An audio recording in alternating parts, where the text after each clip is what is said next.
A ver, como conceptos generales, ¿no? Innovación creo que es un término que todos conocemos, ya sea que sepamos bien la definición o no, sabemos por dónde va, ¿no? Según el manual de Oslo, es un servicio, producto o proceso nuevo o mejorado que difiere significativamente de los productos anteriores, ¿no? Y que esto está dispuesto para los usuarios potenciales o finales en uso por la unidad o por el proceso. Esto suena muy engorroso, un poco difícil de entender, ¿no? Si lo ponemos en algunos puntitos así más sencillos, ¿qué podríamos decir? Que una innovación implica un cambio respecto a una solución original, ¿no? Por ejemplo, o que es la mejora de algún aspecto o de la totalidad de un producto, servicio o experiencia. Pero creo que el tercer punto está como mucho más aterrizado en algo que podemos interiorizar fácilmente, ¿no? Y es que está solucionando un problema, necesidad o deseo, y que por lo tanto tendría que hacernos más fácil la vida, ¿no? Yo creo que nos podríamos quedar con eso. O podríamos decir también eso, ¿no? Hacer más con menos y tener una mejor vida que en el pasado, ¿sí? Eso es como para dar un contexto súper general de lo que es innovación. Eh, por lo que me han dicho, me gustaría pasar de frente a cómo lo podemos aterrizar. Vamos acá. Es bastante extensa, así que quiero llevarlos de frente acá, ¿vale? Y responder la pregunta del compañero Alberto. Él me decía, ¿qué es la innovación social, no? En el caso de mi experiencia, yo he trabajado principalmente innovación social en el sector privado, ¿no? Y en el sector privado tú tienes tus colaboradores, tienes tus clientes y también tienes las zonas de impacto. Es decir, donde tú desempeñas tu operación como empresa, ¿no? Hay una zona a la cual se ve impactada, ¿no? Por ejemplo, estamos hablando de las familias, de los colaboradores, o estamos hablando, en el caso de una empresa hotelera, del contexto, la ciudad donde está ubicada esta empresa, ¿no? Porque incide en el trabajo de las personas que se acercan, en, digamos, cómo se desempeña de manera, digamos, arquitectónica el lugar, o las conexiones que se dan en el espacio, ¿no? Donde está ubicado, por ejemplo. Entonces, teniendo en cuenta eso, los proyectos que he desarrollado en el sector privado justamente atacan a estos tres públicos, ¿no? A los clientes, a los colaboradores y a las zonas, a las personas que viven en las zonas de influencia, ¿no? Entonces ya se imaginarán, la mayoría de proyectos tienen que ver con mejoras para los trabajadores o, digamos, desarrollar alguna innovación de cara a que el cliente resuelva mejor un problema, ¿no? Una necesidad que tiene, o a las zonas de influencia, como pueden ser las familias en una primera instancia. Y bueno, ahorita innovación, bueno, no ahorita, desde hace un tiempo ya, lo que prima es la innovación centrada en las personas, ¿no? Ese es el mindset, la forma de pensar que tienen los innovadores en los laboratorios, en las organizaciones el día de hoy, ¿no? Y como metodología, lo que se tiene actualmente es el design thinking, ¿no? Que es una metodología que también está centrada, tiene ese mindset o esta forma de pensar poniendo como base, como centro de toda la investigación y desarrollo a las personas, ¿no? Y esto es bueno eh, por muchísimas razones. No sé si a alguno se le ocurre alguna que quiera comentar. ¿Por qué es bueno poner a la persona al centro? Les cedo la palabra, otra vez. Hola, ¿qué tal? Yo pienso que es porque finalmente las innovaciones van a ser asumidas por las personas, ¿no? Y en teoría Ujú. apuntan a que ellas se beneficien. Entonces, por eso ellas deberían ser centrales. Genial, súper. Muy buena respuesta, es eso. Y además porque nos permite realmente conocer, entender y dar una solución que le sirva, ¿no? A ese público específico, porque no es lo mismo diseñar para, no sé, por ejemplo, para skaters o para ciclistas, ¿no? Por más que los dos anden en ruedas, ¿no? Es súper diferente, entonces es importante entender para quién estamos diseñando, ¿no? No es lo mismo también de repente plantear un diseño para una zona costera o para un público que vive en zona de selva, por ejemplo, ¿no? Entonces, me sale acá que se ha añadido, ok. Entonces, poner al centro a la persona hace que partamos desde entender y conocer a la persona como primer paso, y eso es súper importante, ¿ok? Vale, no sé si todos están familiarizados con el término Design Thinking o pensamiento de diseño. De repente me ayudaría si es que alguien nunca ha escuchado esta palabra que me diga, oye, yo no sé, pero de repente va por acá. Diseñar pensando. La verdad es que, la verdad es que sí. Miren, Design Thinking o pensamiento de diseño lo que busca es tener una metodología ordenada, ¿no? Para una situación que es creativa, ¿no? Que lo que propone es generar muchas soluciones, que es como lo que se ve acá, ¿no? El cerebro piensa y va creando todo el tiempo y va pensando muchas cosas, y la idea es darle un orden, ¿no? Para que esto al final tenga un final, digamos, exitoso, ¿no? Y tiene como centro, como les decía, a las personas, ¿no? Entonces, tiene algunas fases, la mayoría de las empresas usan las fases de la 2 a la 6, ¿no? Que son las fases de empatía, que es básicamente conocer a las personas, conocer a los usuarios, la fase de análisis, ¿no? Que es la fase en la que tú ya empatizaste, ya descubriste, ya entendiste lo que las personas quieren, y tú tomas decisiones y dices, ok, ¿cuál es la oportunidad principal que tenemos y por la que tenemos que trabajar para resolverla, ¿no? Después viene la fase de ideación, seguro han escuchado esto de idear, ¿no? A mí me gusta más llamarle co-crear, porque siento que siempre es una ideación colectiva, ¿no? Lo que tenemos que hacer. Después viene ya una parte de prototipos. Prototipos es hacer o tangibilizar una idea de manera rápida, fácil. Por ejemplo, si estuviéramos diseñando una silla, nuestra primera prueba o prototipo sería una silla de cartón, de repente, ¿no? Y de esta manera podemos aprender rápido y barato, ¿ok? Después de que tenemos el prototipo, testeamos, es básicamente ir mejorando el prototipo, pasar a un piloto. Una vez que tenemos un piloto que ya es algo, una solución mucho más cercana a un diseño final, ya podemos pasar a implementar, ¿sí? Entonces, lo que voy a hacer en este taller sería ir por estas fases, ¿no? Y tratar de darles los mayores conocimientos sobre estas fases que les puedo brindar. Por ejemplo, en la primera parte, como les decía, voy a regresar acá un pasito, yo añado siempre dos pasos, el de planificar, que creo que es un paso antes de empatizar, y el de implementación, ¿vale? En el planificar, básicamente lo que queremos es definir nuestro reto inicial, ¿no? Cuando uno empieza un proyecto, probablemente las personas con las que estás trabajando, ¿no? De tu organización o de otra organización te dicen, mira, queremos hacer algo para solucionar esto, ¿no?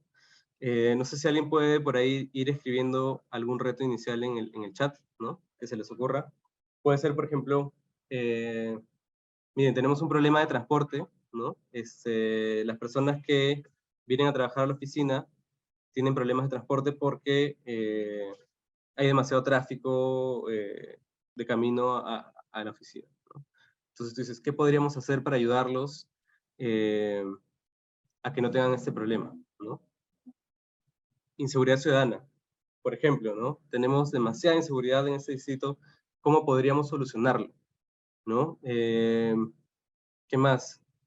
Hay un montón de lugares donde hay muchos animales en las calles, ¿no? Y no hay un control de los animales, ¿no? Entonces es, ¿cómo podríamos hacer para controlar, ¿no? Para darles una calidad de vida, etcétera? Si se dan cuenta, siempre empieza con un cómo podríamos, ¿no? Uno se pregunta, solo o en equipo, y dice, ¿qué podríamos hacer? ¿Cómo podríamos resolverlo? ¿No? Ese es el reto inicial, ¿sí? Con el reto inicial tiene que venir un objetivo, tienen que venir plazos de ejecución, identificar a los actores principales, recursos, porque quieran o no quieran, siempre tenemos una cantidad de recursos limitados, ya sean personas a nivel de recursos humanos, a nivel de dinero, a nivel de tiempo, etc., ¿no? Entonces tenemos que tener súper claro cuál es el alcance de nuestro proyecto y los recursos con los que contamos. Y, por supuesto, la metodología. Entonces, esto lo hacemos en todos los proyectos, y una vez que tenemos esto, vamos a pasar a plantear algo como eso, ¿no? Por ejemplo, en este caso, padres y madres, ¿no? Nuestros usuarios son padres y madres con hijos menores de 10 años que viven en Pueblo Libre. ¿Cuál es la actividad que queremos cambiar? ¿Qué es lo que necesitamos mejorar? Facilitar el apoyo en la educación de los hijos durante la emergencia por el COVID, por ejemplo, ¿no? ¿Y para qué? ¿Cuál es nuestra ambición? Que tengan más espacios para cumplir con sus otros roles, ¿no? Ese podría ser un reto inicial, por ejemplo, ¿sí? Y después tenemos que preguntarnos cómo imaginamos el éxito del proyecto. ¿Por qué? porque deberíamos tener algo así al comienzo de un proyecto, ¿no? Deberíamos tener un desafío inicial, deberíamos ya tener más o menos pensado cuál va a ser el éxito del proyecto, y en base a eso definir ciertos indicadores, porque los indicadores son importantes, nos ayudan a ver cómo hemos avanzado, cómo hemos logrado impactar con nuestro proyecto, ¿no? Después viene una parte que es mucho más entretenida, mucho más bonita, y es la parte de empatizar. ¿Alguien me puede decir a qué le suena la parte de empatizar? ¿Cómo se imaginan que es? Pensar como el usuario, las necesidades que tiene.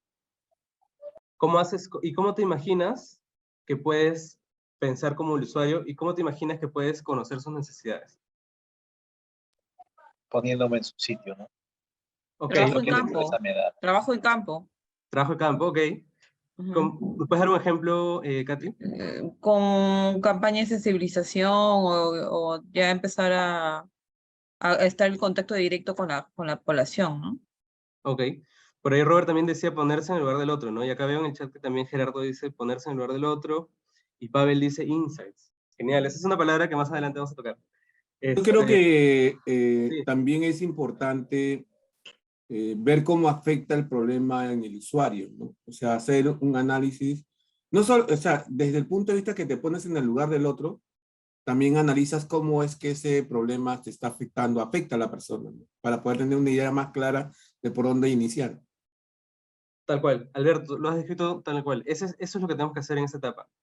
Es entender el problema, o sea, al usuario, y entender al usuario significa entender sus problemas, sus necesidades, y en base a eso ya decir, oye, por acá podríamos empezar a pensar una solución. Y de hecho Pavel también ha dado muy buenas ideas, ¿no? Él ha dado algunos ejemplos de herramientas o de formas de justamente generar esta empatía. Entrevistas semiestructuradas, a profundidad, estructuradas, focus groups, observaciones que pueden ser directas, participantes, no participantes, buenísimo, ¿no? Hay esto que se llama, uy, se me fue el nombre, pero es, se me fue el nombre, pero es muy similar a lo que plantea Pavel, que es observación participativa. Por ejemplo, en algún caso me ha tocado ir de incógnito, ¿no? Y trabajar por un tiempo para conocer justamente cómo es el trabajo, ¿no? Cómo son las relaciones en ese espacio, por ejemplo, en una cocina, por ejemplo, en una lavandería, ¿no? Por ejemplo, en el caso de, ¿cómo se llama esto? Le dicen el back house de los hoteles, que es como la parte de lo que no se ve, ¿no? Las personas que no ven al cliente, ¿no? Implica toda la limpieza de cuartos, la lavandería, ordenar los espacios, ¿no? Y se aprende mucho solamente observando, ¿no? Es súper importante. Entonces, hacer focus group, ok, buenísimo. Experimentar. Cuasi experimentos, dinámicas, animación social, etnografías, observación participante. Lo tienen clarísimo.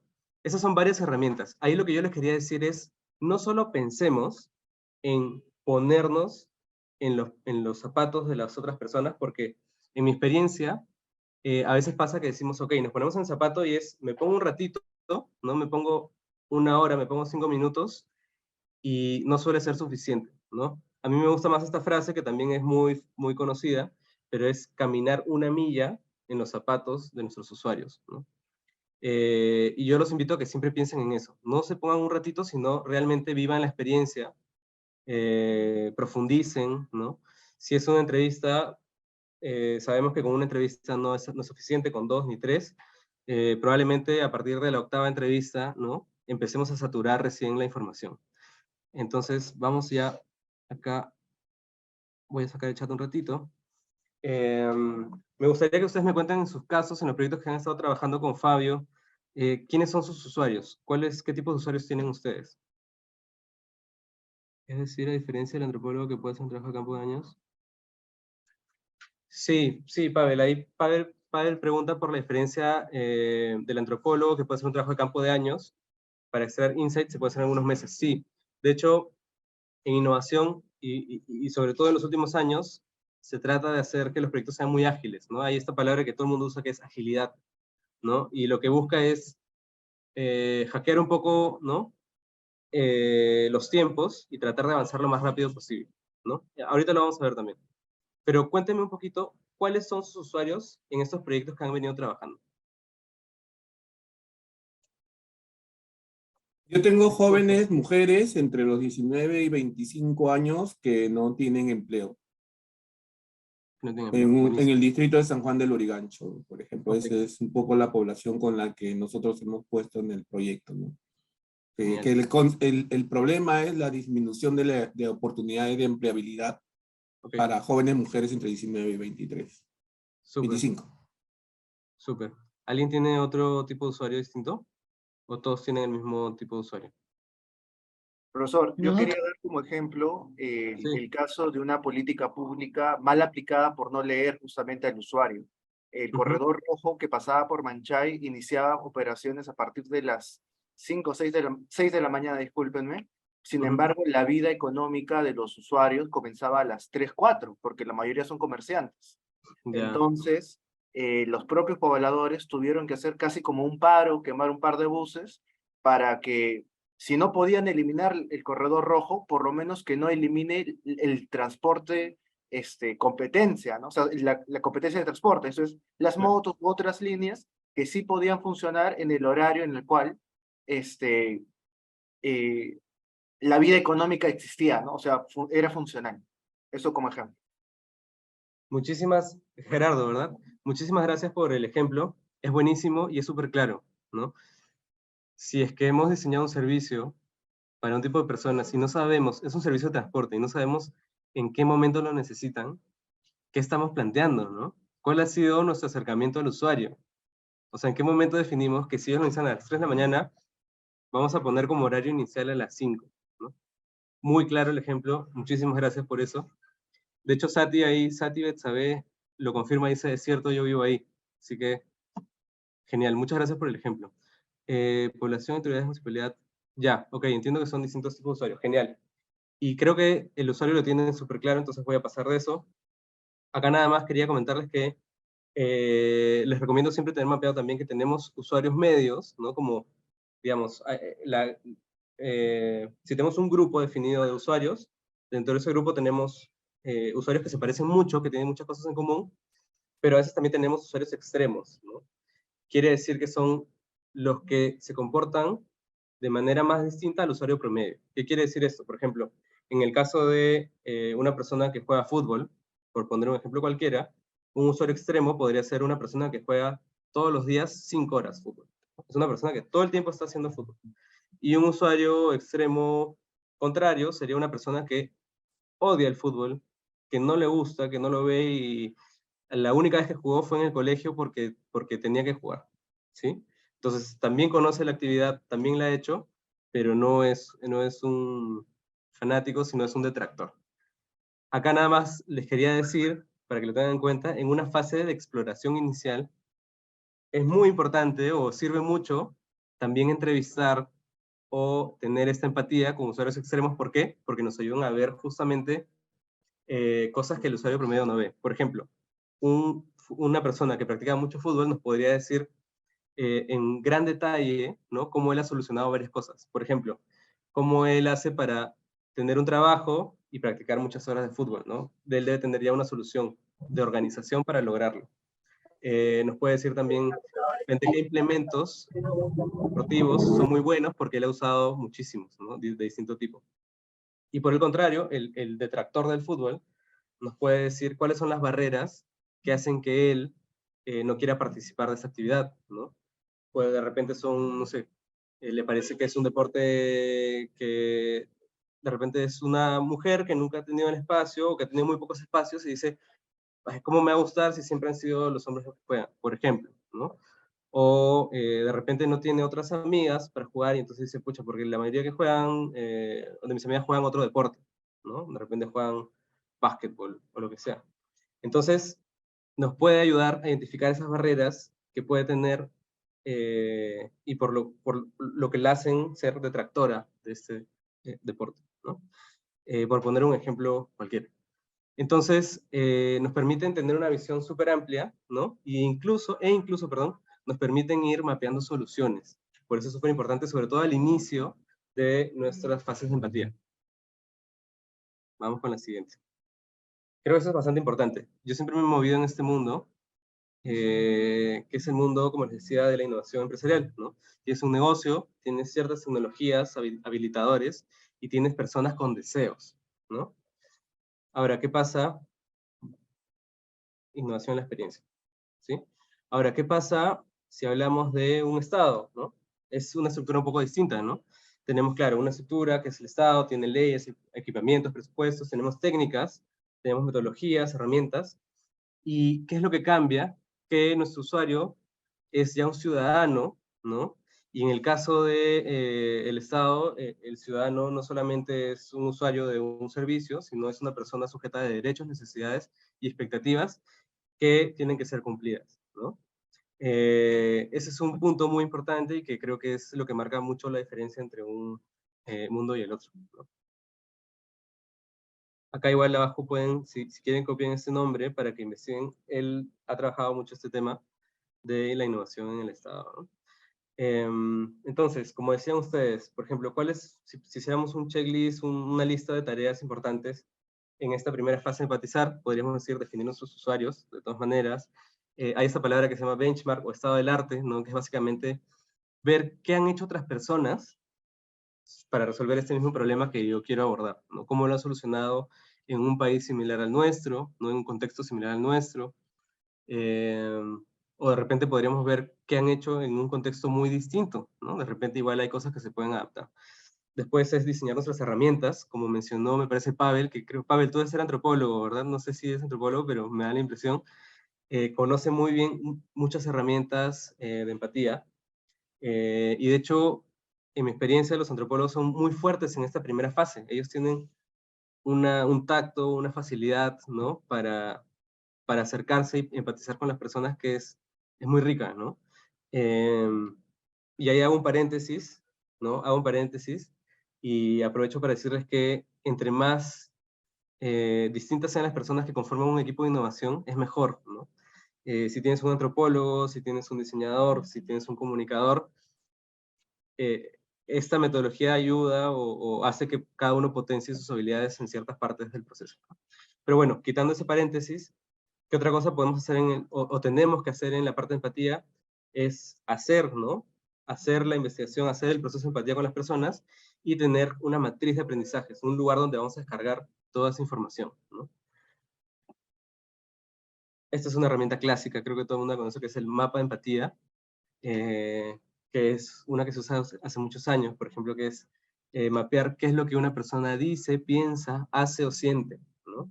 Entonces tú empiezas a llenar y dices, ok, ya más o menos voy entendiendo cómo es esta persona, ¿no? Esto lo voy a pasar, también, grupos focales también lo deben conocer. También ahora se utilizan mucho los mapas de experiencia, o en inglés Journey Map, ¿no? Que lo que te ayuda es a que tú empieces a definir la experiencia de una persona en un servicio, proceso, pero por fases, ¿no? Entonces dices, ¿qué es lo primero que hace esta persona al llegar, no sé, al Banco de la Nación? Sale de su casa, toma su combi, llega a la puerta, habla con la persona de seguridad para saber por dónde tiene que ir, luego habla con la persona encargada para saber qué servicio tiene que hacer, y así sucesivamente, ¿no?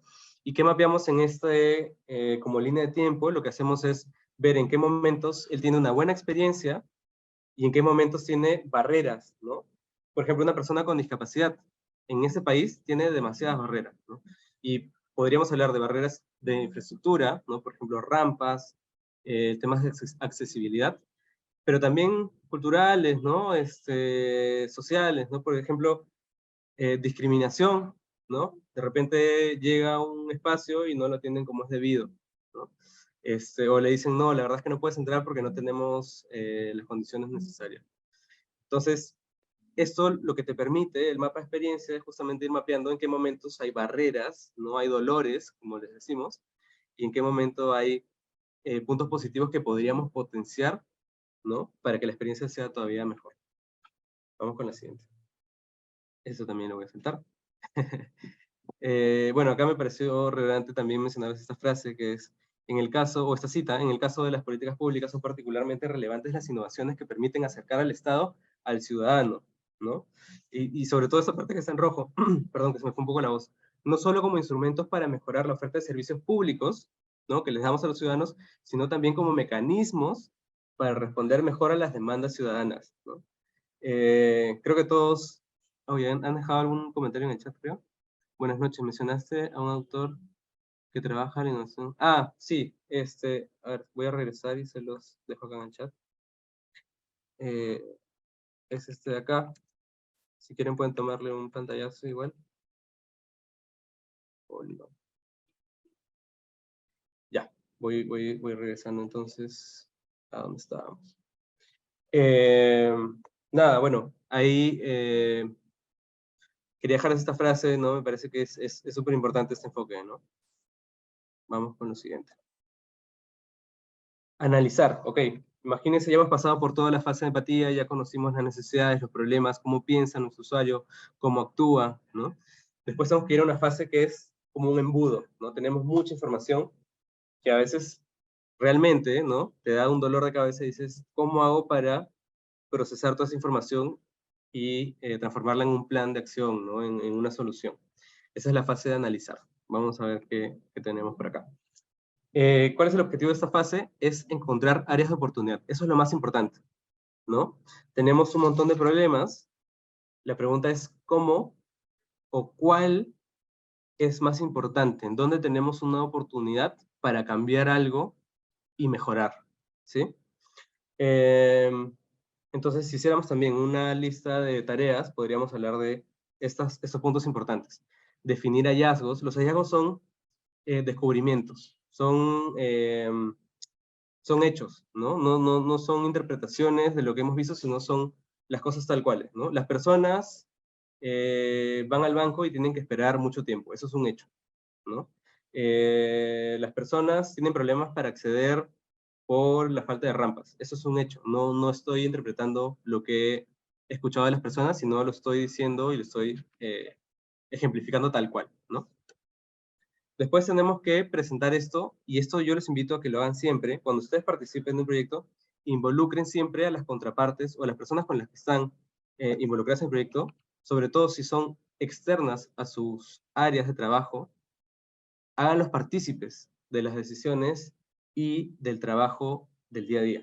¿Por qué? Porque esto hace que al final la cancha se aplane más y sea mucho más fácil avanzar, ¿no? Por ejemplo, les pongo un ejemplo de algún proyecto mío, ¿no?, en el que he trabajado.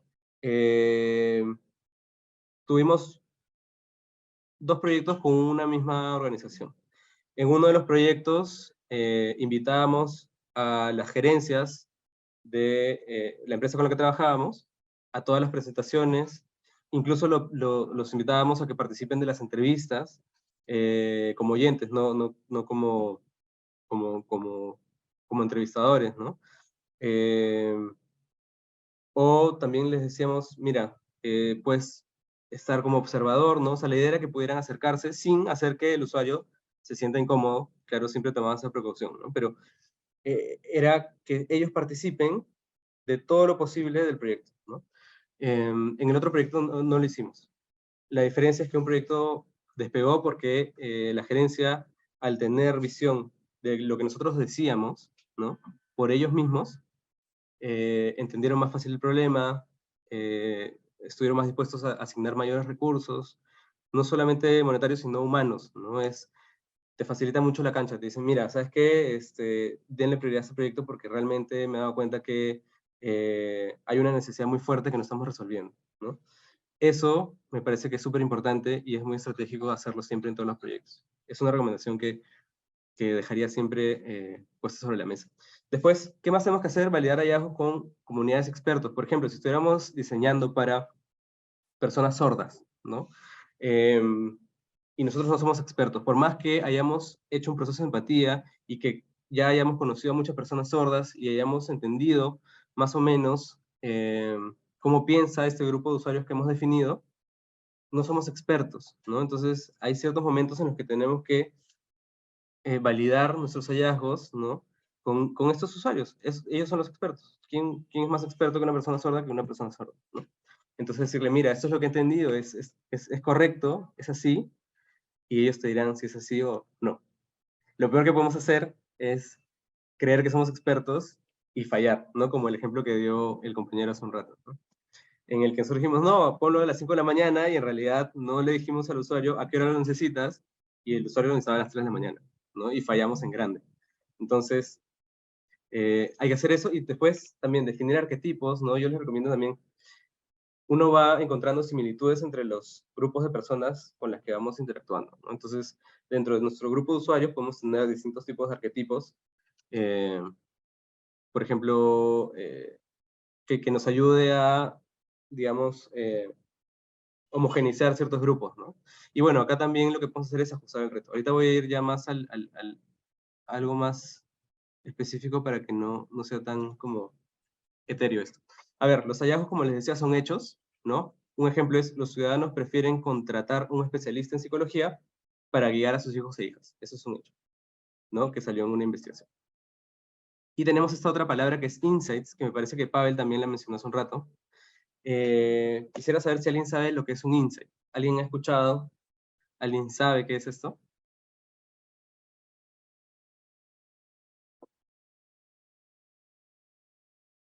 ¿O a qué le suena?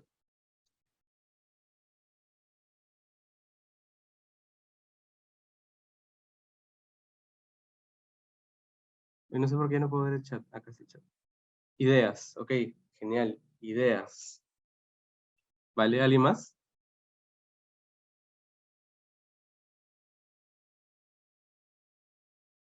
¿No? Bueno, no pasa nada.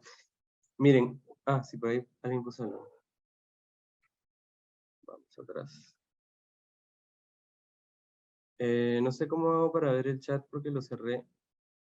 No sé si alguien me puede decir cómo hago para... ¿Alguien sabe cómo puedo ver el chat? Solo tienes que apretar la bandejita de chat. No te debería desaparecer. Ah, es que se me salió, ¿sabes? Bueno, Ah, ya, ahora ya me apareció otra vez. Descubrir, dice aquí, no. Ya, muchas gracias. Sí, miren, los insights, a ver, lo voy a poner otra vez en la diapositiva. Ya. Los insights son un paso más allá de los hallazgos, y un insight significa ya un entendimiento de un patrón de comportamiento. ¿Qué quiere decir esto? Vamos a verlo con el ejemplo para que sea más fácil, ¿no? Un hallazgo es los cuidadores o los padres, por ejemplo, ¿no? Los papás, los padres y madres prefieren contratar a un especialista en psicología para guiar a sus hijos e hijas. Es un hallazgo, ¿no? Es algo que podríamos haber descubierto en un campo, ¿no? En un trabajo de campo, porque, no sé, de 10 padres que entrevistamos, los 9 nos dijeron que prefieren contratar a un especialista en psicología para guiar a sus hijos e hijas, ¿no? Lo que no estamos sabiendo ahí es el por qué, el qué hay detrás de ese comportamiento. Y eso es lo que nos marca un insight, ¿no? Y un insight en este caso sería, ¿no? Los cuidadores o los padres de familia desean guiar a sus hijos en temas de sexualidad, hemos sido un poco más específicos todavía acá, ¿no? Sin embargo, sienten mucha vergüenza de tocar el tema y recurren a especialistas. Entonces, el hecho era que ellos buscan especialistas, pero el descubrimiento, el entendimiento de por qué se comportan así los padres es que les da roche hablar de sexualidad. Entonces ahí hemos ido un paso más allá. No solamente hemos visto cuáles son los hechos, sino ya entendimos por qué las personas actúan de cierta manera. Y esto es mucho más rico, ¿no? Si vemos la imagen de acá abajo, el hallazgo sería la punta del iceberg, ¿no?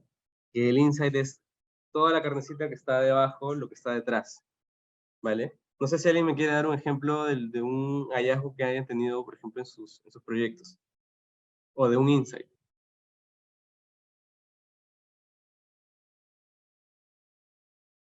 ¿Qué han descubierto en sus avances?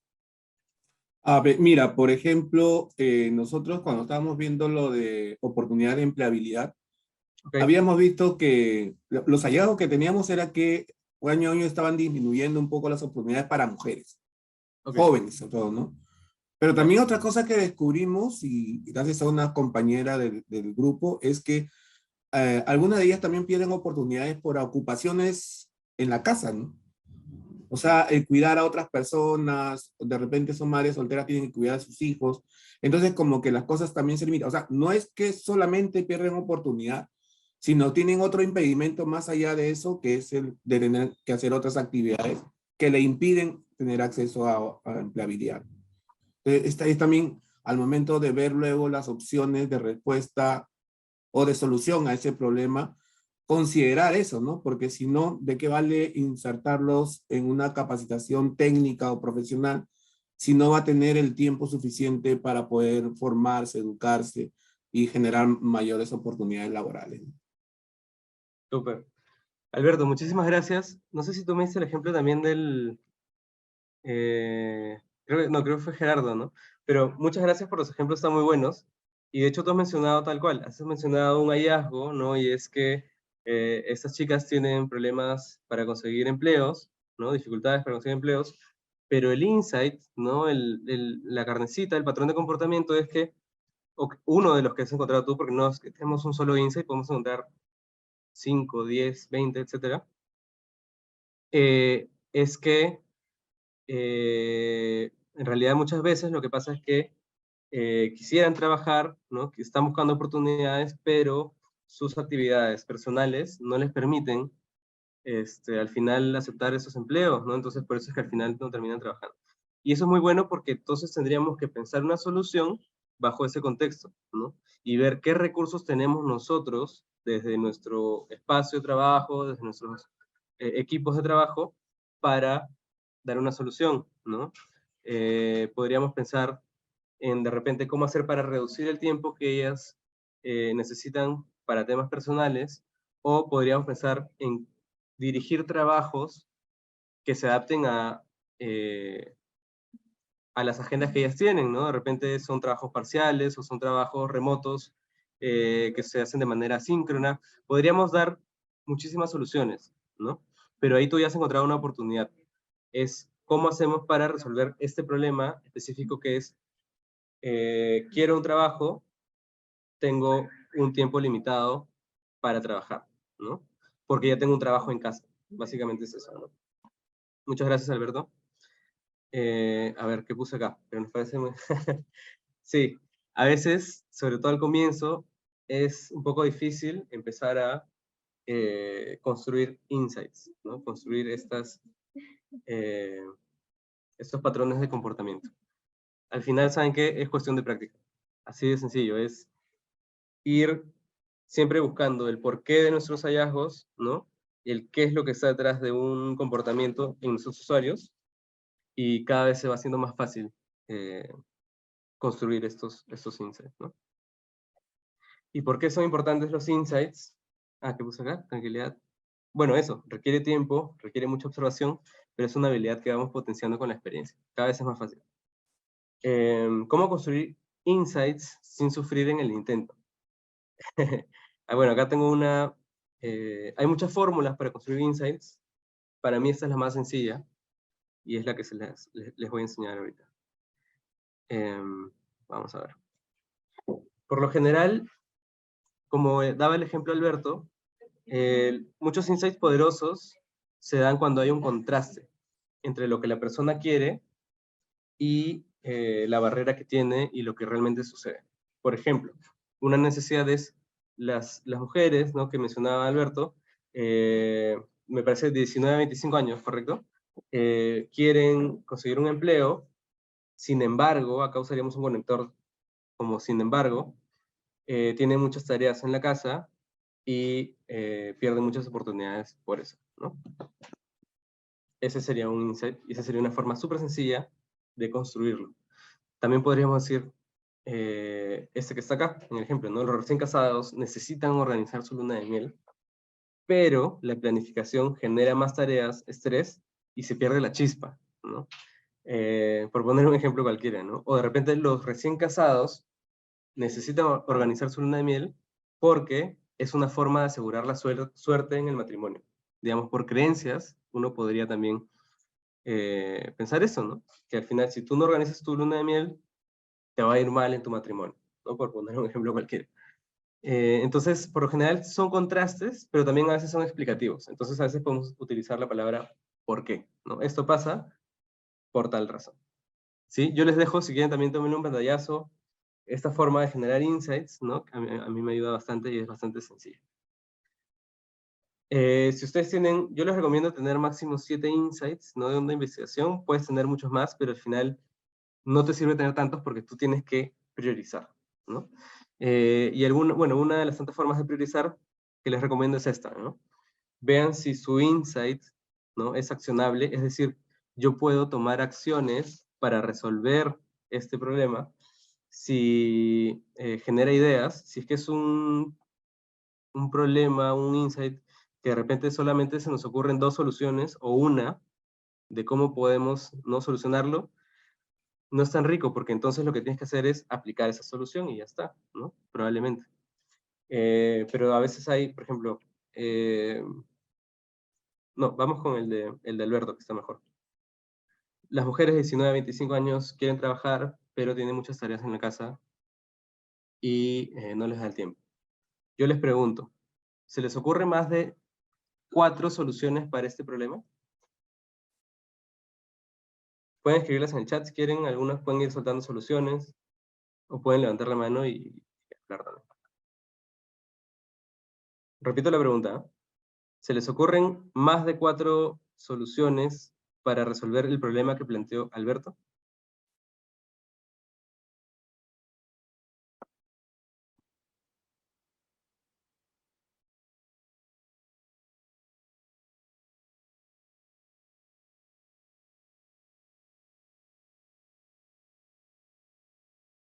Escriban, escriban.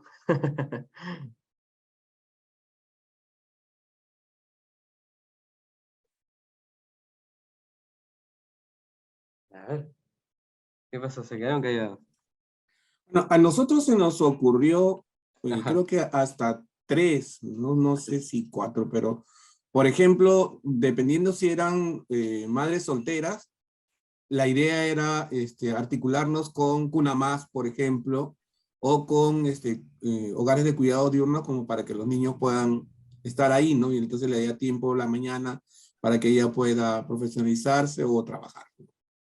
Lo otro era que si era cuidar a adulto mayor, es más o menos lo mismo, pero adicional también podría ser una capacitación de repente vía Zoom, o sea, virtual, no necesariamente una capacitación presencial. Y lo otro era si es que es porque el esposo o el conviviente no le permite que ella trabaje, es ya tener una asesoría de repente legal, psicológica, que le ayude a que no sea dependiente, ¿no? Porque finalmente la parte económica la hace más independiente y no dependiente de una persona, en este caso un conviviente, ¿no? Esas 3 se nos ocurrió. No sé si podrían generar luego otras más, pero más o menos por ahí van. Saulo, ¿puedo intervenir, Saulo? Claro que sí, por favor. Bien, soy trabajadora social. Entiendo todo lo que estás explicando y felicito al auditorio que me está entendiendo también muy bien, ejemplificando. Yo querría subrayar algo que has dicho, lo que permite hacer esos insights y crear 4 o 5 más, es cuando tú buscas el por qué. ¿Por qué? Y cuando tú empatizas, no es simplemente el hecho tan sencillo, sí lo entendí. Dijiste un ejemplo, es muy distinto si camino una milla o varias millas con él. Como decía el antropólogo, yo tengo muchos años investigando y conociendo. Seguramente que el que conoce más conocimiento y experiencia va a tener mayor creatividad, mayor insights, mayores propuestas. Cuando acá Alberto decía, ¿qué me ocurre? Una más podría ser, es porque él sabe que existe esa política. El que no sabe, ni se le ocurre. El que habla del adulto mayor, seguramente él tiene alguna experiencia, alguna cosa, y tendría que él preguntarse, ¿sabré lo suficiente? ¿Estaré viendo al adulto mayor dentro de los actuales conocimientos que tienen una versión distinta cuando hablamos de la neurociencia y las potencialidades que tiene un adulto mayor? Entonces, en todos los problemas y en todas las disciplinas hay un desarrollo. Nosotros tendríamos que acercarnos a ello para encontrar la sabiduría. la medida que tengan más conocimiento, van a aparecer fácilmente qué es lo inmediato, qué es lo mediato, qué es lo posible, qué es lo imposible. Y el otro aspecto es, tienes que preocuparte, tenemos que cambiar la mirada, de no pensar que nosotros tenemos la solución totalmente, sino qué piensa también la persona, qué piensa ese tipo de adulto mayor o de madre. Tómalo en cuenta, que empatizar no es tan fácil. Tienes que incluso entrevistarla, visitarla, como decir, alguien planteó ahí el problema de lo de los huaicos. Bueno, acá se nos ocurre. Si tú vas allá, incluso conversas con la gente, sabrás qué plantear. Puede tener muy buena intención en decir, la creación de empleabilidad. ¿Es la empleabilidad que a mí me gusta, la que yo quiero, o la que ellos aceptan aprender porque tienen talento? Eso se llama investigación. Entonces, el diseño es excelente como una propuesta, como una herramienta, pero lo de adentro hay que entenderlo con esa profundidad que te lo da la percepción científica, crítica, el compromiso, el contexto, y eso se llama investigación. Y cuando le agregas todo lo que decía Saulo, cuanto más especialistas diversos haya, seguro que tu mirada es mayor. Ya está hablando de un trabajo interdisciplinario, ¿es cierto? Y la realidad requiere incluso, no siempre se puede, esa visión interdisciplinaria porque la realidad es compleja, entonces requiere del médico, del psicólogo, del antropólogo, del economista, del físico. Ahí hay un camino por desarrollar. ¿Cómo así diversos podemos mirar mejor esa realidad?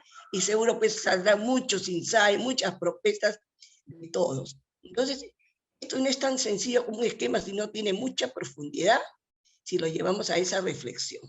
Está bueno, esa es mi opinión este sábado. Marta, muchísimas gracias por tu intervención. Y nada más mencionar que estoy totalmente de acuerdo con lo que has mencionado. Y creo que es muy valioso lo que mencionas. Hablando como diseñador, por ejemplo, ¿no? Uno de los grandes retos que tenemos los diseñadores es salir de nuestra mirada para hacer lo que tú decías, ¿no? Para realmente plantear las soluciones que las personas necesitan y no lo que nosotros quisiéramos para estas personas, ¿no? Y eso es súper difícil, como dices tú, ¿no? A veces no podemos quitarnos ese sesgo, ¿no? Y creo que sobre todo pasa al comienzo, ¿no? Cuando uno empieza, ¿no? a trabajar en estos proyectos, con el tiempo va mejorando en esto, ¿no? Y se va dando cuenta que es muy importante y es necesario y es fundamental salir de nuestro sesgo para realmente profundizar en lo que las personas y los usuarios para los que estamos trabajando, diseñando, creando, necesitan, ¿no? Un agregado, Saulo, un agregado. Sí, Un claro. agregado final.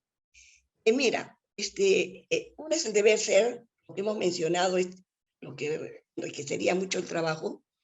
Por otro lado, el hecho de conocer estas herramientas y decir, quizás podemos tener, bueno, no 10 insights, uno, pero se me ocurrió, actúa. ¿Por qué? Que si nos pasamos, como muy bien hace su investigación un antropólogo o un científico, va a tener más profundidad y seguramente pondrá soluciones más profundas, más estructurales, etc. Pero la realidad no nos va a esperar 5 o 10 años ni nada. Ahorita está el problema. Entonces, si sabemos utilizar estos procesos, lo vamos a utilizar en el corto, mediano o largo plazo, sabiendo que los alcances son limitados.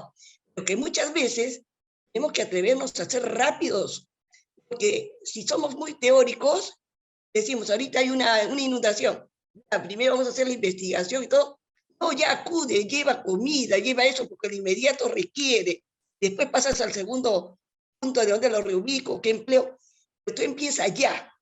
Entonces muchas veces nos ponemos exquisitos, muy teóricos, y no, primero, no, cuando te enseñan va ese proceso, pero la realidad te exige, no, ahorita esa persona tiene hambre, vale comida, entonces no despreciar ningún acto solidario, ¿no? Y puede tener impactos, de hecho, inmediatos, son de emergencia, no hay que subestimar tampoco. Entonces, estas herramientas sirven para lo inmediato, es decir, hay que saber qué es lo posible o lo factible, y eso ya es un reto, ¿no? Y un desafío. Tal cual, Marta. Muchísimas gracias, ¿ah? Muchas gracias por esa intervención. Tal cual. Mira, en mi experiencia, ¿no? Para ponerles ahí unos ejemplos, yo he trabajado en un equipo en el que teníamos antropólogos, comunicadores, psicólogos, diseñadores y comunicadores, ¿no? Entonces, como les decía, por ejemplo, en la parte inicial, en la parte de empatía, teníamos dos antropólogas, eran dos chicas, buenísimas, y nos ayudaban realmente a fortalecer y hacer que ese proceso de empatía sea robusto, ¿no? sea potente. Y ya en la parte de generar ideas, ¿no? Ahí más bien los diseñadores ya, era el momento en el que nosotros más bien destacábamos porque generábamos muchísimas ideas, ¿no? De repente si al resto del equipo se les ocurría 2, 3, acá los diseñadores te botan 30 ideas. Y eso está bien, porque el proceso de design thinking lo que te plantea es, tú tienes una especie de rombos, ¿no? Entonces tú empiezas desde un reto, que es algo muy específico, y vas a una fase de empatía, entonces te expandes, ¿no? Y luego otra vez converges, ¿no? Te vas hacia lo específico y defines cuáles son tus hallazgos más importantes, tus insights, ¿no?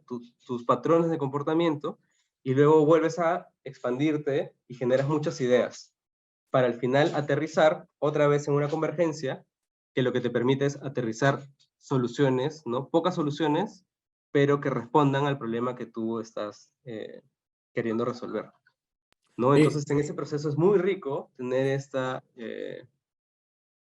esta conversación entre disciplinas, ¿no? Creo que alguien iba a Sí, comentar algo ahí. y yo quería conversar y comentar un poco sobre lo que señalas, porque es muy importante tomar en cuenta esto, lo del trabajo multidisciplinario, ¿no? Porque a veces no estamos acostumbrados a este tipo de trabajo articulado. O sea, con ideas, como tú señalas, con pensamientos distintos, para poder luego articularlos a una sola solución, ¿no? Siempre hay soluciones inmediatas, pero a veces las soluciones inmediatas no responden al problema en la esencia del problema. Sí, pues como lo señalaba la autora, ¿no? Claro, hay un huaico, lo primero que hace hacer es llevarle de comer a las personas que están, digamos, perjudicadas por eso, ¿no? Pero la idea no es solo llevarle de comer, ni volverles a poner una carpa, sino evitar el huaico. Y entonces hay que ver cómo es que todos podemos aportar para que ese huaico no vuelva a producir el mismo daño que ha producido, que lo produce cada año que hay, ¿no? Entonces, es muy importante lo que señalas allí, porque si es que también las personas que no están acostumbradas a opiniones distintas a la que también su rutina diaria o profesional le lleva, es bien difícil lograr todas esas acciones, ¿no? Por ejemplo, lo que tú dices como diseñador, das un montón de ideas, que a mí me parece perfecto. Para mí, que me ha acostumbrado a trabajar en equipo y justo el grupo con el que tengo, ahora el grupo 5 con el que hemos trabajado, es interesante porque hay personas que piensan distinto a mí, pero que si yo también me quedo en mi rutina diaria, me voy a oponer a las ideas de ellos y no voy a crecer en la solución al problema, ¿no? En cambio, aquí sí hemos tenido bastante oportunidad de poder explayar y alguien empezó a diseñar y sacó todo. ¿Y cuál fue el resultado? Que cuando vieron nuestro producto nos felicitaron. Entonces, creo que es importante de lo que tú señalas es cómo cada uno de nosotros, desde nuestra área, desde nuestra profesión, desde nuestra mirada, hacemos análisis, hacemos hallazgos, hacemos insights y creamos ideas para poder solucionar el problema que dice, ¿no? Que es importante, creo. Profesor, yo quería dar un comentario también sobre esto de los insights y cómo aplicarlos en una política pública. Yo estuve trabajando con la MUNI de Lima, en la, por así decir, ¿no? Reubicación de los trabajadores informales en el marco de la construcción del metropolitano en Comas. Entonces, lo que hicieron fue capacitar a los trabajadores informales que vendían, pues, ¿no? Verduras, utensilios de cocina, entre otros, ¿no? Para que se fueran de sus puntos, ¿no? Que generalmente son los paraderos. Entonces, el criterio de capacitación era justamente, ¿no? Design thinking, Kanban económico, todo, para que inclusive se digitalicen, ¿no? Cobren en Yape, etcétera. Pero el objetivo era que pensaban que solo con eso era suficiente para que se retiren. Sin embargo, ellos negociaron como criterio para retirarse un puesto fijo, porque su problema no era las competencias económicas, su problema era su condición de calle y la informalidad que los hacía vulnerable ante, abro y cierro comillas, el atropello municipal de la retención de sus implementos, el cobro de cupos para esa gente que medio extorsiona, que te cuida, entre comillas. Entonces, habían problemas derivados que no estaban siendo tocados con la capacitación. E inclusive, cuando por fin se logró plantear la propuesta de la reubicación, el problema ya no fue solo la reubicación y la formalidad, sino que el punto de reubicación sea atractivo económicamente, esto es que sea superior las ganancias potenciales a las ganancias actuales que los comerciantes tenían. Porque eso también fue un problema que los de la municipalidad no vieron, porque los querían mandar a un lugar donde no había tránsito de personas, pero sí había espacio para hacer un mercado municipal. Entonces esas cosas también tienen que leerse, ¿no? O sea, la solución es correcta, pero como usted bien menciona, ¿no? El usuario, o mejor dicho, ¿no? El ciudadano beneficiario del proyecto tiene que también leerse tiene que entenderse que también es un actor racional y que sus decisiones pues no son emocionales o que no viola la ley entre comillas porque la viola, ¿no? Sino porque necesita un sustento, porque también le gustaría ser formal, pero hay todo un ecosistema que le impide serlo, ¿no? Entonces eso me pareció muy potente y lo quería mencionar como un ejemplo base. Muchas gracias. Muchísimas gracias, Alberto, Gerardo. Sí, sí dije bien los nombres, ¿verdad? Si me equivoqué, me disculpan, o prenden el micro y me dicen, me mencionan. No, está bien, está bien, está bien. Me parece genial, ¿no? Este momento que hemos tenido de conversación, porque es justo lo que les decía que me gustaría tener, ¿no? Sobre todo porque ustedes tienen, y lo veo rápidamente, estos ejemplos, ¿no? Desde lo público, el sector público, que me parecen que son claves, ¿no? Que explican justamente de lo que hemos estado hablando en este espacio de tiempo, ¿no? Y es a veces tan sencillo como el sentido común, ¿no? Uno diría, el sentido común que, como muchas personas dicen, no es tan común, ¿no? Es eso, ¿no? O sea, por ejemplo, si lo llevamos para poder aterrizar con esto que tenemos acá en la pantalla, ¿no? Que son los insights, probablemente en esto que mencionabas, la reubicación de los comerciantes, o sea, si hubiéramos hecho este proceso, ¿no? Centrado en el ciudadano, ¿no? Centrado en las personas, tendríamos que haber visto que hay varias oportunidades, ¿no? Por ejemplo, lo que tú decías, el digitalizar, el reubicar, pero ahí lo más importante tendría que haber sido priorizar cuál de esas áreas de oportunidad es la más importante, cuál es la que tenemos que resolver para que lo demás funcione, ¿no? Entonces, bueno, acá yo les dejaba algunas ideas de cómo pueden priorizar sus insights, pero al final, yo les digo, mucho de esto tiene que ser consenso entre el equipo que colabora y mucho también es sentido común, ¿no? Es decir, qué cosa va a impactar más, dónde podemos tener mayor mano desde nuestro equipo para hacerlo, y cuáles, y eso también es importante, ¿eh? El último punto, cuáles de nuestros insights no son obvios. ¿Por qué? Porque ahí es donde se suele dar la innovación. Cuando nosotros descubrimos un patrón de comportamiento, ¿no? Que otras personas no han visto, ¿no? Realmente ahí estamos encontrando una oportunidad que probablemente otras personas todavía no ven. ¿A qué me refiero con esto? En el ejemplo que tú dices, ¿no? De repente muchos equipos trabajaron en este proyecto de los comerciantes, ¿no? Y todos dijeron, sí, no, hay que ver digitalidad, sí, no, hay que ver el tema de seguridad y tal. Pero muchos no se dieron cuenta que de repente el problema, que no era tan obvio, pero que era el problema central, es el que tú mencionas, ¿no? Y por eso es que ahí tenemos una oportunidad grande, un área de oportunidad grande, porque no solamente podemos reubicarlos, sino que mejorar las condiciones que tenían previamente, ¿no? Y ahí podemos generar un proyecto de mayor impacto, ¿sí? Justo acá, bueno, Fabio también comentaba, para pasar de la idea a la práctica podemos usar el prototipo, tal cual. Justo ahorita, en un ratito lo vamos a ver. ¿Cuánto tiempo tenemos? ¿Me pueden ayudar con el tiempo? 8:25. No sé si quieren hacer un corte o prefieren que más bien sigamos de largo y terminamos un poco antes de las 9. Ustedes me dirán.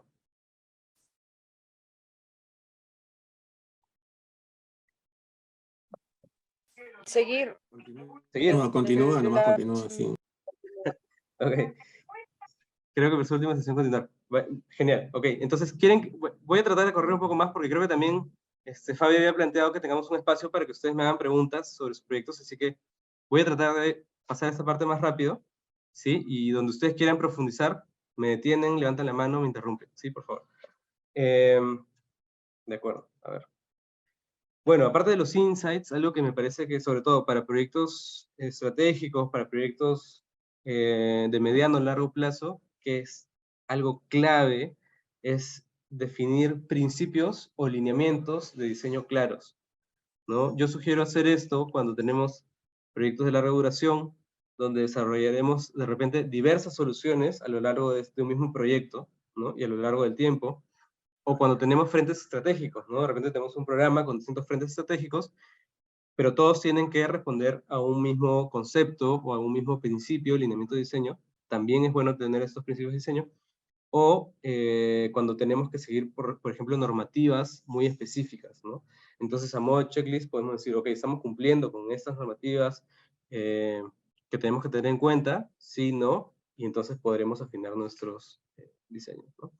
Otra cosa que también les recomiendo es, uno traza un reto inicial al comienzo del proyecto, pero este reto en el camino, después de hacer la empatía y el análisis, te puedes dar cuenta que de repente tu reto no estaba bien centrado, ¿no? O sea, de repente tú dijiste, ok, tenemos que dar una solución para, el ejemplo de Alberto, creo que es, ¿no? Para la empleabilidad, ¿no? Tenemos que resolver la empleabilidad de las chicas de 19 a 25 años para que consigan trabajo. Y luego te das cuenta que el reto está más ligado al manejo del tiempo, ¿no? O de repente está más ligado a las relaciones que se dan dentro de pareja en las casas de estas chicas, ¿no? Como mencionaba bien Alberto, y tú puedes ajustar, entonces ya no estás basándote en un reto inicial, ¿no? Donde no tenés información, sino que ya lo ajustaste y dijiste, no, el reto en realidad está acá, vamos a ajustarlo, vamos a poner nuestro objetivo en solucionar eso que hemos encontrado, ¿sí? Acá, esta es una dinámica que sí me tomaría un poco de tiempo explicarla, entonces creo que la voy a pasar. Lo que yo suelo hacer, sí, de manera súper rápida es, si yo tengo un usuario, a veces lo que hacemos es que hemos definido un usuario muy grande y nuestros recursos no dan para solucionar el problema de todo ese grupo grande de usuarios que hemos definido. Entonces, ¿qué puedes hacer? O lo acotas más, ¿no? Lo haces más pequeño, más chiquito. Y en vez de repente de hablar de todas las chicas de 19 a 25 años de un distrito, hablas de las chicas de 19 a 25 años de un barrio en específico, ¿no? Es un grupo más reducido. O de repente lo que puede pasar también es que tu usuario es muy acotado y necesitas ampliarlo, ¿no? Te das cuenta que en realidad tú puedes solucionar el problema para más personas, entonces lo haces al revés, ¿no? Vas ampliando tu usuario. Y lo mismo pueden hacer con la actividad y con la ambición, ¿no? Pero nada, esto lo voy a pasar porque sí toma un poquito de tiempo. Vamos a ir con la ideación y el prototipado. Vale. Miren, en la parte ya de, cuando ya tienes tu área de oportunidad identificada, dices ya, tenemos que crear soluciones para esto, ¿no? Hay muchas herramientas para hacerlo. Hay una que a mí me gusta mucho que se llama Brainwriting. No he encontrado la traducción en español, creo que es algo así como escribir en el cerebro, no sé bien, pero bueno, así la conozco yo. Y es una que les recomendaría hacer, ¿no? Aparte de la lluvia de ideas, ¿no? Que todos hemos usado alguna vez, el brainwriting consiste en sentarnos en un espacio, ¿no? Personas del equipo, cada uno escribe en un papelito o en algún formato una idea. Y después de 2-3 minutos, tienes que pasar ese papelito a la persona que está a tu lado y esa persona tiene que dar una idea, una solución, pero basándose en lo que tú le has dado, ¿sí? Entonces, ¿qué nos permite esto? Que podamos tener, por ejemplo, 100 ideas en cuestión de media hora, ¿no? 100 ideas distintas. Y además es más fácil que una lluvia de ideas a veces porque tú construyes sobre lo que tu compañero te está dando, ¿no?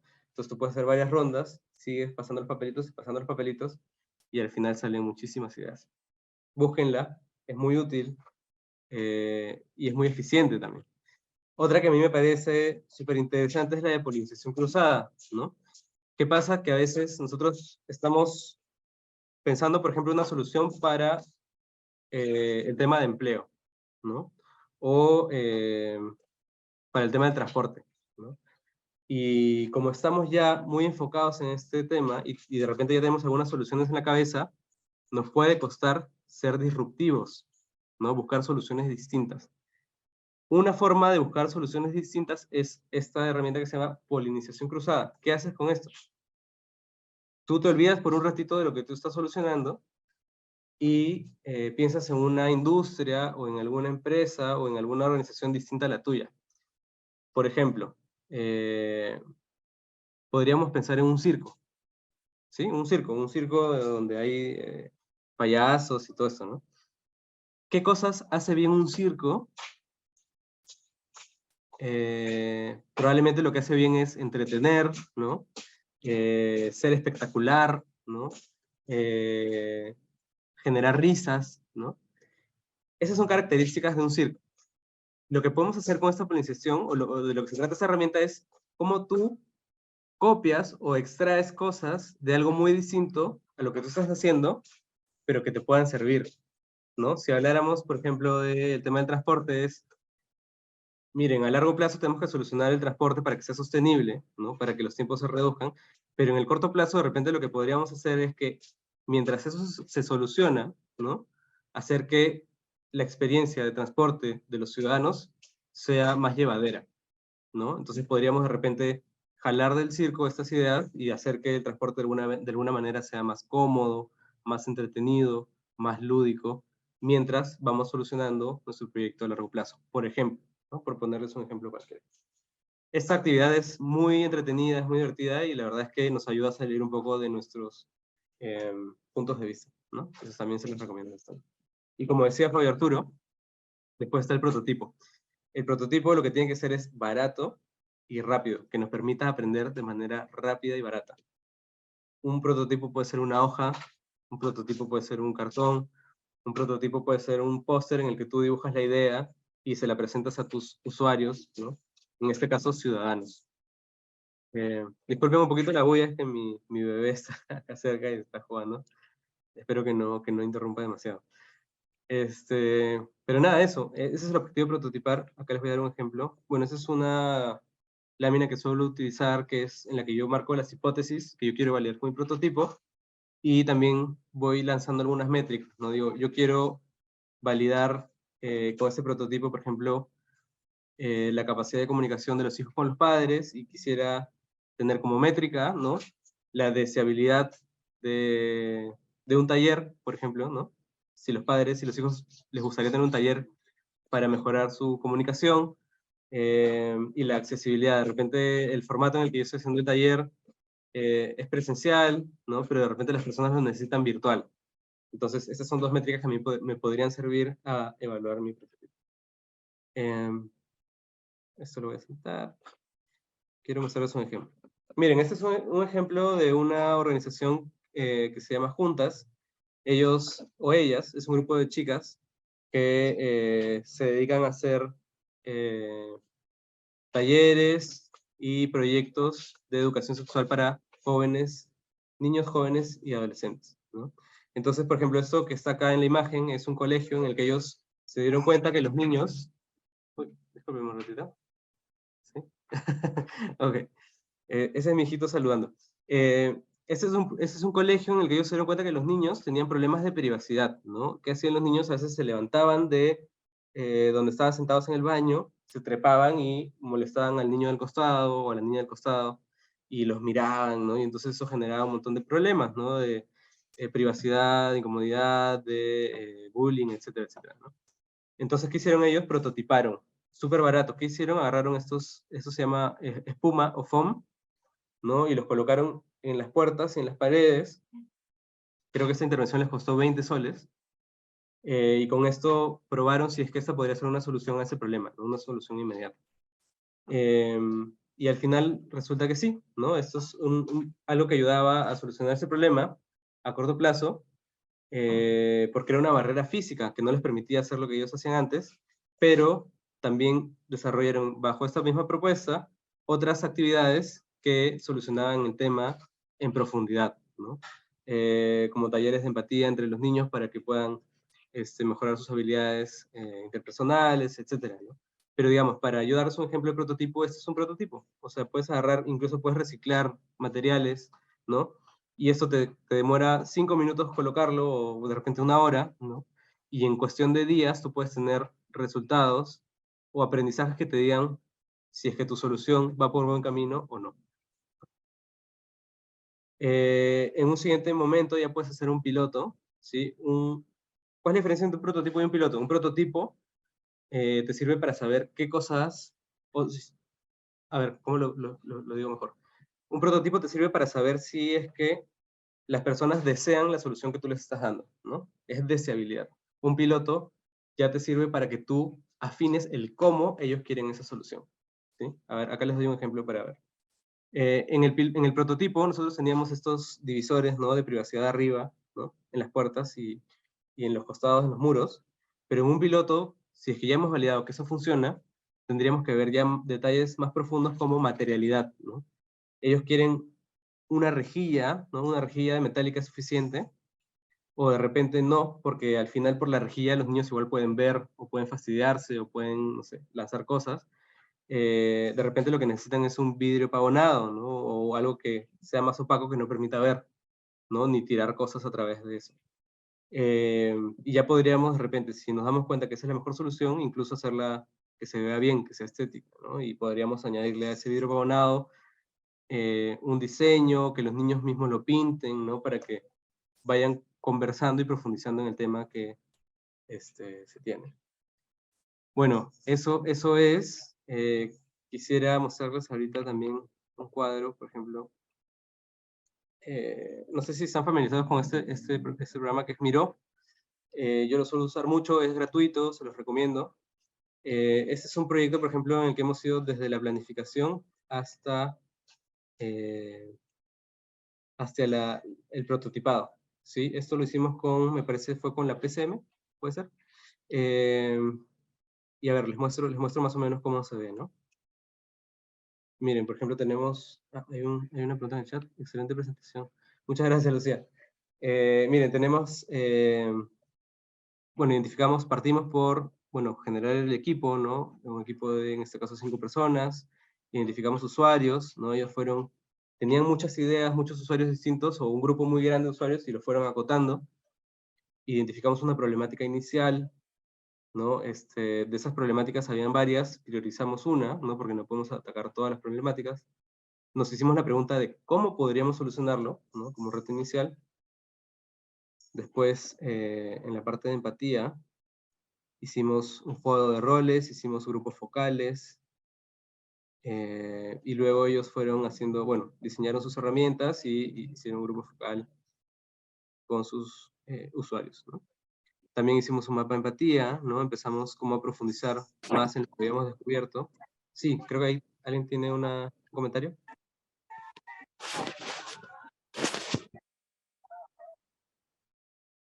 ¿No? Ya, perfecto. Hicimos el mapa de empatía, ¿no? Lo que les había mostrado antes. Hicimos un journey map o un mapa de experiencia en el que fuimos también faseando o poniendo en una línea de tiempo las actividades que realizaban, en qué momentos ellos se sentían bien, ¿no? Con esta experiencia, en qué momentos sentían barreras o dolores, como les había dicho antes. Vamos a pasar a la derecha.